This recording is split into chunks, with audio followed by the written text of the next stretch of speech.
Oke guys, di video kali ini saya akan mentutorialkan cara mengatasi motor Yamaha Mio M3 loss kompresi. Udah saya pancing pakai oli tapi tetap tidak bisa karena ini terlalu parah untuk loss kompresinya ya. Langsung saja kita proses pembongkaran apa yang terjadi. Kita lepas kopnya menggunakan kunci 10. Dan untuk setelan klep masih bagus, renggang, tidak ada yang terlalu rapat. Kemudian kita langsung buka bagian throttle bodinya. Gunakan kunci 10 untuk membuka manifold, kemudian kunci L4 untuk membuka kleman, selang injektor gunakan obeng min ya, kemudian soket injektor, soket TPS ya, soket EOT kita lepaskan semuanya.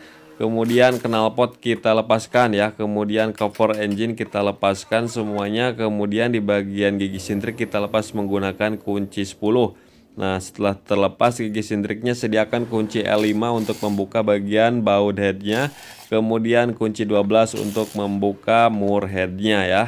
Nah, seperti ini, sediakan aja wadah supaya tidak hilang untuk semua baut-bautnya. Kemudian ada ring kotak ya, ring plat.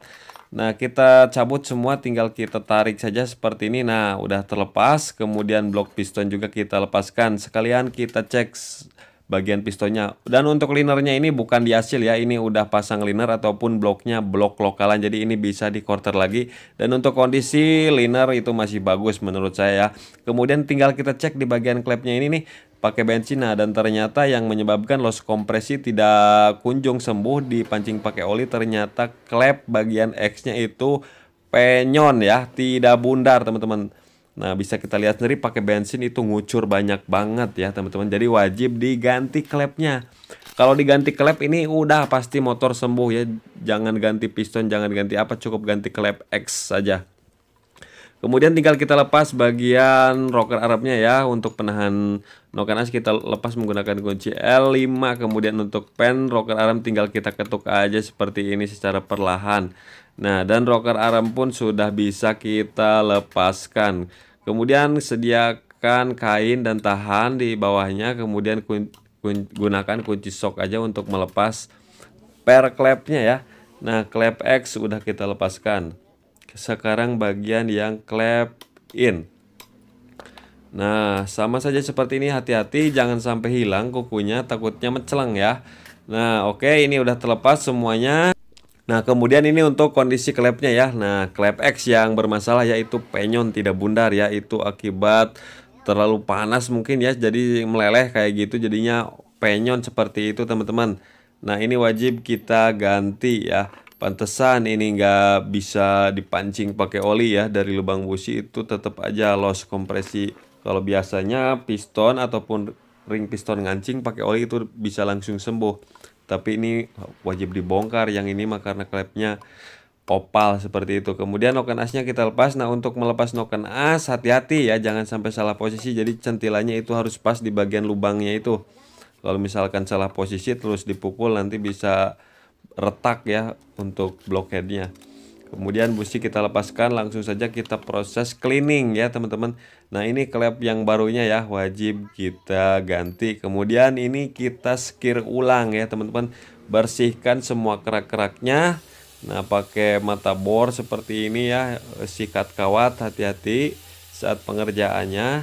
Kemudian langsung kita proses skir ya, pakai ambril, pakai oli, gunakan bor supaya lebih cepat. Nah, kemudian di bagian piston ini ada yang aneh, pistonnya terbalik teman-teman, yang titiknya menghadap intake, harusnya menghadapnya exhaust. Setelah saya buka, bersihkan, kemudian saya posisikan seperti harus semestinya ya, jadi tanda titik harus menghadap ke bagian exhaust. Kemudian ring piston saya sesuaikan dengan selera saya sendiri. Kemudian kasih oli, langsung saja kita proses perakitan lagi ya teman-teman. Kemudian perhatikan dua buah pin dowel ya sebelah kiri. Kemudian tinggal kita pasang bagian packing. Untuk packing yang bawah jangan dikasih lem ya. Pokoknya jangan ya, nanti bisa menyumbat jalur oli. Pokoknya packing seng ataupun packing kertas di bagian bawah itu jangan sampai menggunakan lem ya, ataupun lem sealer, lem tribon yang encer nggak boleh teman-teman. Nah, kemudian kita pasang blok pistonnya ya. Nah, kita masukkan seperti biasa, kita masukkan bagian celahnya dulu, kemudian punggung ring piston tinggal kita tekan menggunakan kuku. Setelah masuk, baru kita bisa goyang-goyang sampai masuk seperti ini. rantai ketengnya masukin dulu ya supaya tidak terjepit seperti ini. Setelah masuk seperti ini tinggal kita dorong sampai benar-benar pas ya. Kemudian pasang lidah tensioner bagian bawah. Oke, piston sudah terpasang, tinggal kita posisi topkan ya teman-teman. Nah, di titik mati atas. Kemudian tinggal kita proses perakitan bagian klep. Nah, klepnya udah saya skir ya teman-teman. Sekarang tinggal kita tes kebocorannya ya. Tuh, bagian X sudah tidak bocor lagi. Kemudian yang in saya skir lagi dan tidak bocor lagi itu ya. Aman teman-teman ya, mantap sekali. Tinggal kita proses perakitan, seal klep pasang, ring di bagian bawah pasang, kemudian per klep kita pasang, kuku klep kita pasang seperti ini. Nah, dua-duanya.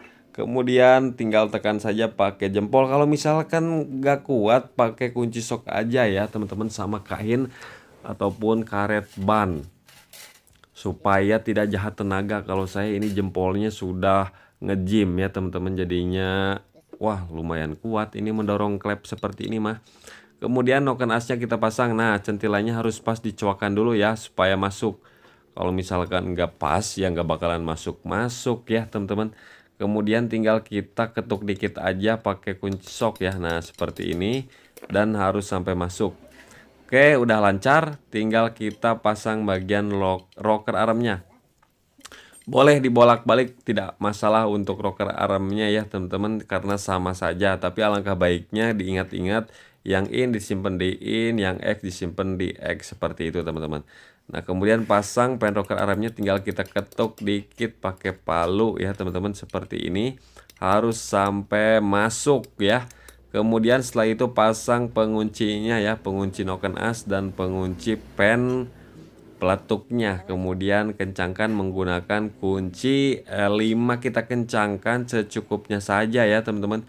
Jangan sampai terlalu kencang karena bisa nanti selek. Oke, udah mantap. Tinggal pasang 2 buah pindowal ya, udah ada di bagian blockhead. Kemudian pasang packing sengnya. Nah, kalau yang udah ada catnya, permukaan blockhead, blok piston rata, gak perlu pakai lem, langsung saja kita pasang ya. Kecuali kalau permukaannya sudah miring, baret-baret, boleh pakai lem juga, tidak masalah. Setelah masuk, pasang ring ya. Ring kotak seperti ini, tanda panah menghadap ke atas ya teman-teman. Pasang murnya. Ini untuk ring ini nggak bisa dibolak-balik, ini hanya satu posisi seperti itu ya teman-teman. Kemudian pasang baut, tanam baut L5-nya, kemudian langsung kita kencangkan.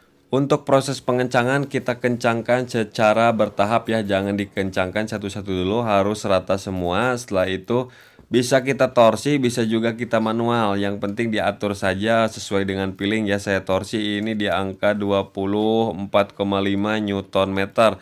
Kemudian untuk baut yang kiri itu M5, saya torsi di angka 13 Newton meter ya teman-teman. Nah, jadi buat teman-teman diatur aja ya pengencangannya. Tidak masalah tidak pakai kunci torsi juga. Kalau yang punya kunci torsi ya gunakan kunci torsi. Bagi yang nggak punya juga tidak masalah ya. Jangan berkecil hati teman-teman. Tapi saya doakan untuk semua para mekanik Indonesia bisa lebih mengupgrade ataupun memperbarui alat-alatnya supaya lebih modern seperti itu ya teman-teman. Kemudian kita cek bagian garis magnet harus sudah top ya. Kalau udah top seperti ini, tinggal kita proses pemasangan bagian gigi sintriknya. Nah, perlu diperhatikan ya untuk garisnya itu ataupun tanda topnya itu dia ngangkat ya teman-teman, jadi dia nggak lurus. Nah, jadi harus diperhatikan, jadi ngangkat, kemudian si garisnya itu sejajar dengan garis yang ada di bagian blockhead.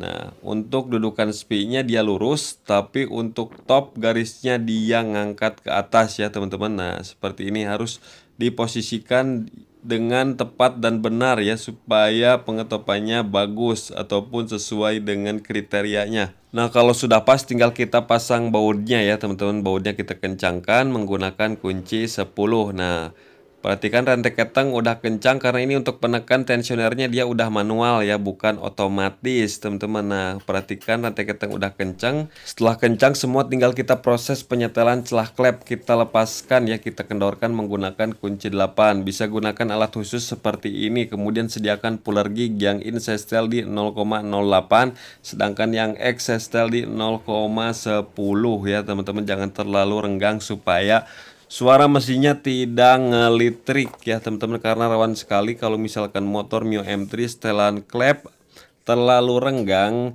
dia ngelitrik suaranya, apalagi kalau misalkan sebaliknya terlalu rapat maka motor itu ngempos tidak bertenaga ya karena terlalu rapat ya teman-teman. Nah, oke, jadi seperti ini untuk tutorial penyetelan celah klep. Pastikan piston di titik mati atas dan berada di top ya.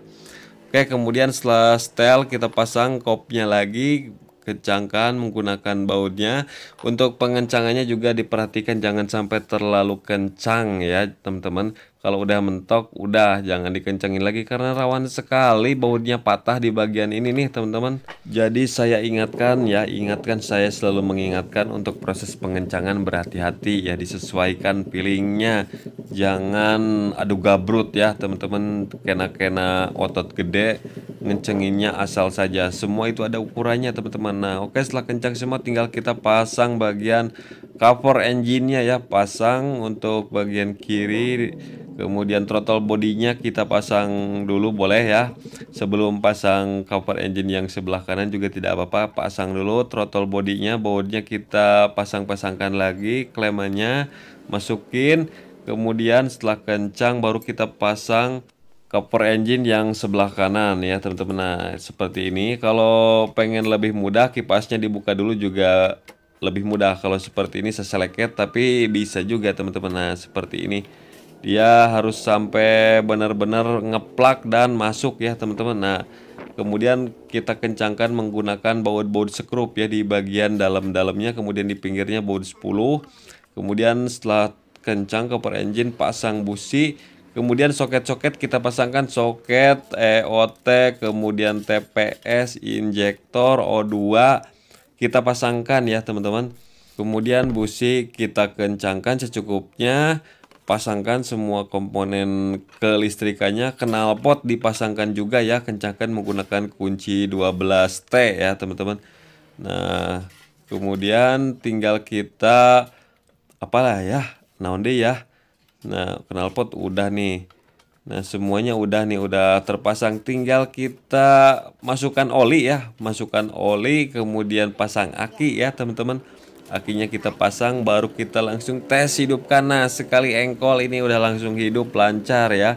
Yang tadinya susah banget nggak hidup-hidup karena loss kompresi, sekarang udah hidup kembali. Ini motor bisa digunakan untuk belanja cangcut ya teman-teman. Nah, mantap sekali. Kemudian jangan lupa kita cek bagian olinya, kita buka di sini nih menggunakan kunci 8, harus ada keluar ya. Pastikan oli pelumasan bagian head mantap. Nah, jadi seperti itulah teman-teman tutorialnya, mudah-mudahan bermanfaat.